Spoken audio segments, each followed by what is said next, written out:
Today, Bill Russell passed away. What? And You talking about? he passed away at 88. Believe he's got 11 rings as a Yeah. player or slash Yeah. player and coach.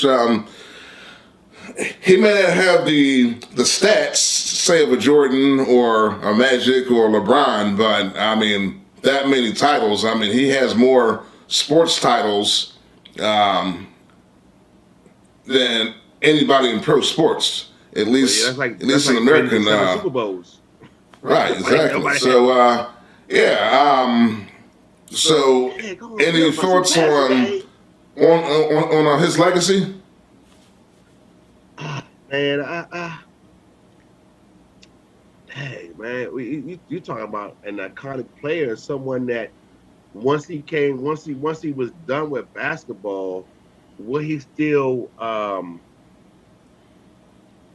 what he was still able to do even after his life in basketball with the black community and all communities really, because Bill Russell just wasn't about black people as a whole. He was about people, period. So just to know that he's gone is like that just blew my mind. I didn't know that he had passed today.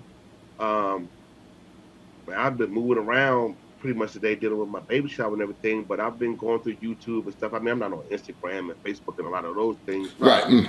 I had no idea that Bill Russell passed, man. I mean, he was one of those too that stood up for equal rights for our people too. He's another champion in that Right. regard, and and to know that he's gone, wow, that just blew my mind. Um, I didn't Bill know that. Russell was, very prominent figure Right. in sports around the same time as Muhammad Ali, Kareem Abdul-Jabbar slash Lou Alcindor, Jim Brown. I mean, like all of these iconic African American sports figures from back in the '60s, who, in my opinion, really paved the way for They did, a lot of what the athletes have been able to do today. Because undoubtedly. without those guys, you don't have what Magic and guys like Dr. J and stuff like that and so forth did, like in the '70s and '80s, which led to what Mike did in the '90s, and then LeBron and Kobe, and did like in the early 2000s, etc.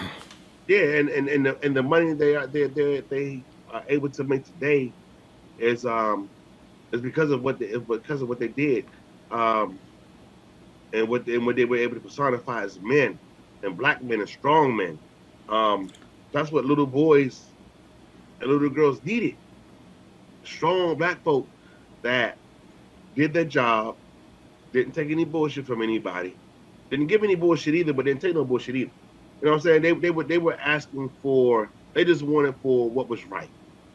You know, Right. nothing less and nothing more. They wanted fair housing. They wanted better neighborhoods. They wanted better policing. Same things we asking for today.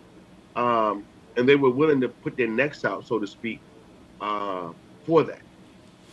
And that's a big loss. Yeah, I think it's a That we huge just took loss. today. Yeah. That's a big loss that we just took today. Right. And when they go into debate about the goat, I'm like, well, I don't really know how you could define the GOAT, because Kobe was great too. You needed someone in the last few minutes of the game that you can get the ball to that was going to score and give it their all. Jordan was Kobe. I mean, a lot of these guys were, man. A lot of these guys are. Even some of the ones that didn't win a championship were great players.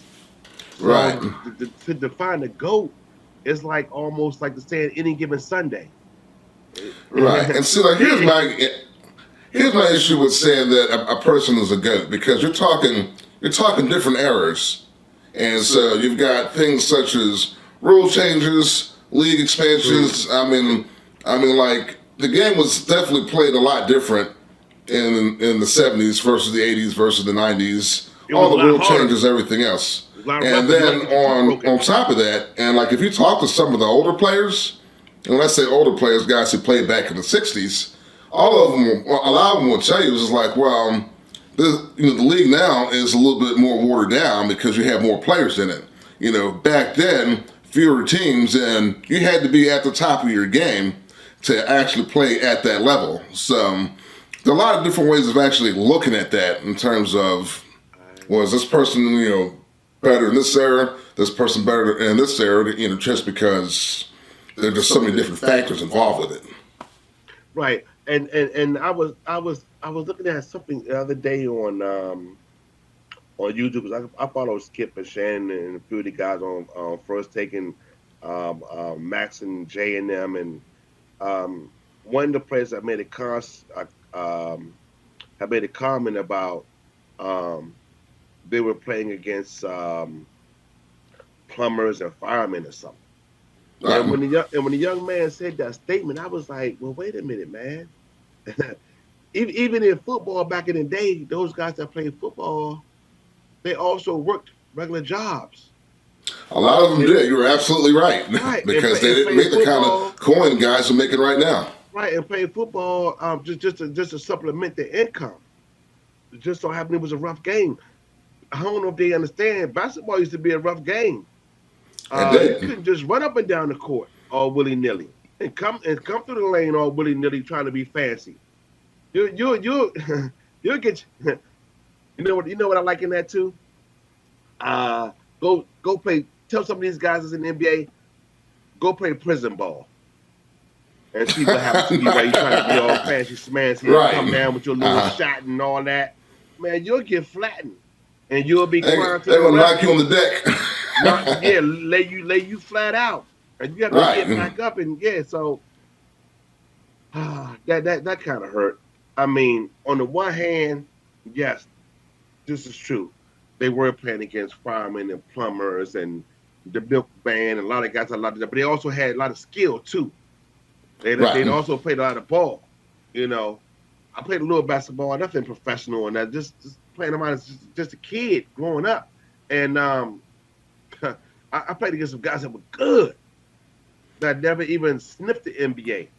But on our court, these guys were good, moving with the ball, going to the hole. I was saying step backs when I was 11, 12 years old. Dudes doing step backs and going Right. around Exactly. people and laying it up off finger rolls from this side, laying it up over here. Like the basket is here.